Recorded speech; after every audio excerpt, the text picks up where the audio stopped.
Over the past couple of years, the Spirit mod has really started to develop its own identity. With both tons of unique additions and the creation of such an intricate atmosphere, it's easy to see why Spirit holds such a special place in many Terrarians' modding experience. It hasn't always been this way though, with the mod's history being more complex than came out, got attention, and became big boy. That, however, is a story for another day. Back in the days of 2017 and 2018, the Spirit mod was considered more of a Thorium type mod than its own, with weapons, placeables, and NPCs that didn't really stand out as something new or unique. Even with this sort of stigma, there were a few additions that really did make it its own. One of these features is, of course, Glyphs. What are Glyphs, you may say?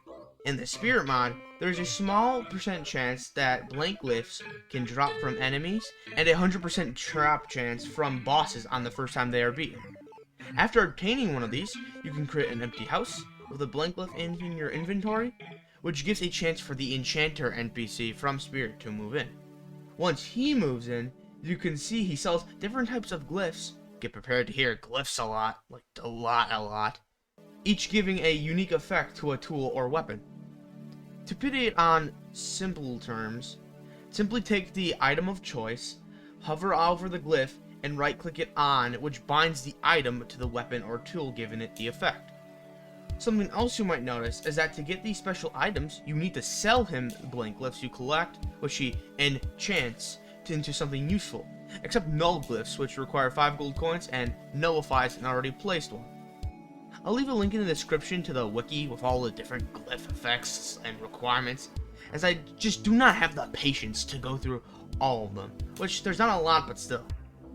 At a surface level, they provide an upgrade to improve your modding experience, but looking into it more, you may be a bit iffy about their inclusion. Are they overpowered? Should they cost more? Should other items from different mods be compatible with them? Should glyphs be reworked in general? Heck, there's even one that damages you just by holding the upgraded item, which, has its own explanation as to why. While it is important to provide fun alternatives, one doesn't get to a point where these items are too OP and break the game. Thankfully, you are here today, and I have taken it upon myself to find out. So strap in, make sure you got your composition notebooks beside you, and get ready to find out the answer to, are glyphs worth it?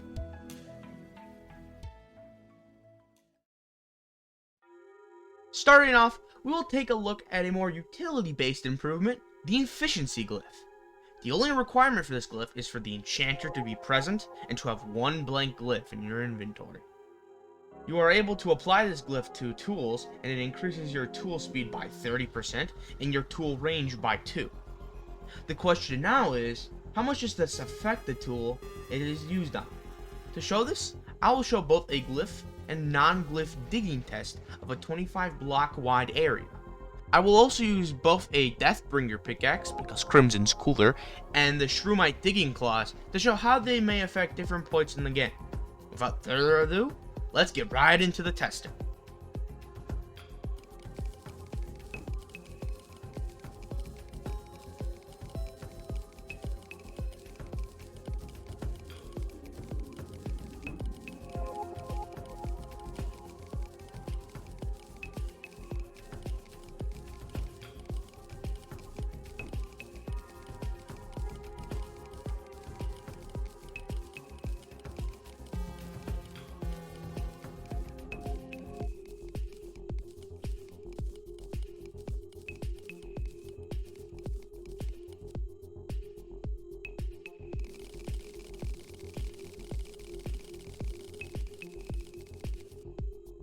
While a speed change is present thanks to the efficiency glyph, the farther you progress into the game, the less useful it may become.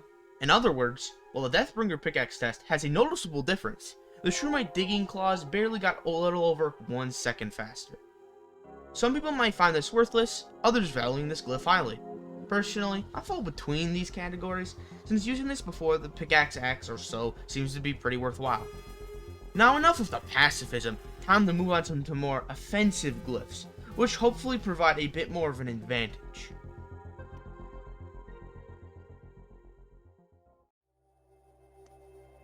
Do you like jazz? Well, even if you don't, then you will still be delighted by this next glyph. The B glyph requires the queen bee to be defeated and 3 blank glyphs as a down payment. You are able to apply this to any weapon, and it drenches you in a healing aura of honey while using it, and to no one's surprise, releases bees when attacking something. And because I'm feeling extra quirky today, let's use the 100 crack fist against the king slime, both with and without the glyph.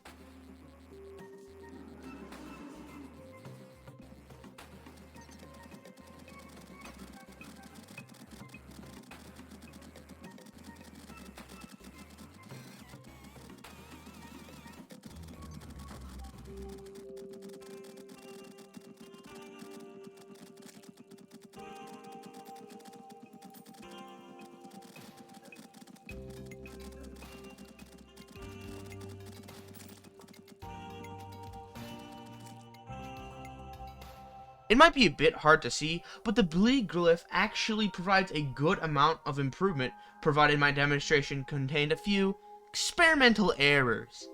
However, dealing with crowd control is especially heightened, as seen here against the slimes. And with B's homing capabilities, the hive pack if you're in expert mode, and even the buff it provides, the B glyph is definitely an improvement most players find both useful and balanced. Unfortunately, our next glyph may be a bit too good at what it does, to say at least.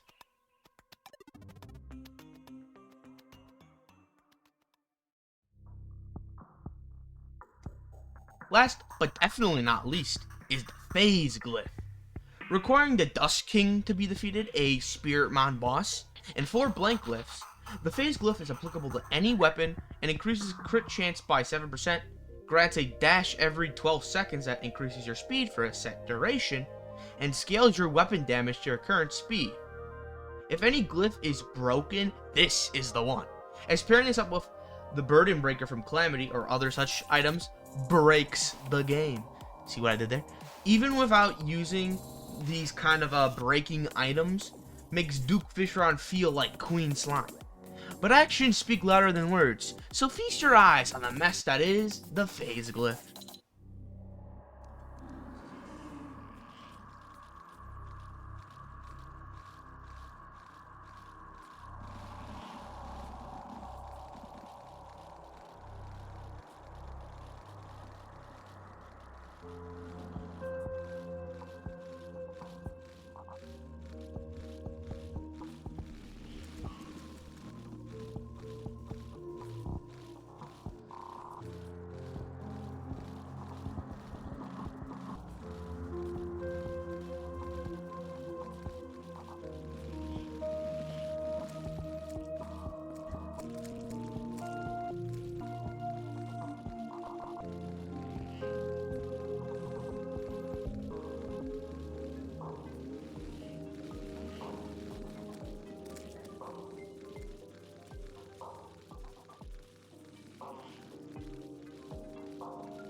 Well, kinda not surprised. The phase glyph buff allows your damage to dramatically increase, including the 7% critical chance increase, but also gain insane amounts of speed. While the conversion from speed to damage may not seem as big of an advantage at first, using other modded boots, accessories, and other such items can make this item truly overpowered. Even using fast mounts and speed potions can give you a significant improvement over no glyph items. While many glyphs have a bit of balance attached to them, the phase glyph is definitely one with a significant oversight that many people rightfully criticize.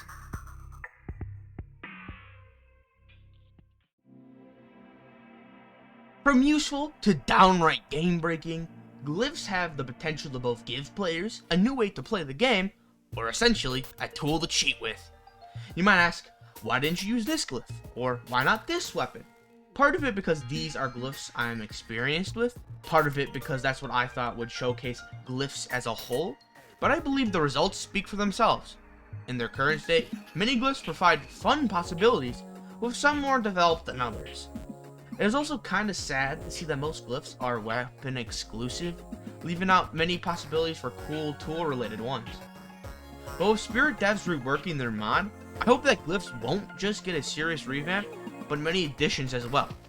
More tool glyphs, drawbacks to certain powerful ones, or even accessory type glyphs would be really cool and spice up the game and how it's played. The future of glyphs is certainly uncertain, with many factors in play that will affect how they are handled, and something we will have to wait and see for ourselves. Anyways, thanks for watching the video, and if you enjoyed it, make sure to subscribe, like the video, and share with a friend. My name's Just the Joe, and I'll catch you in the next video. See ya!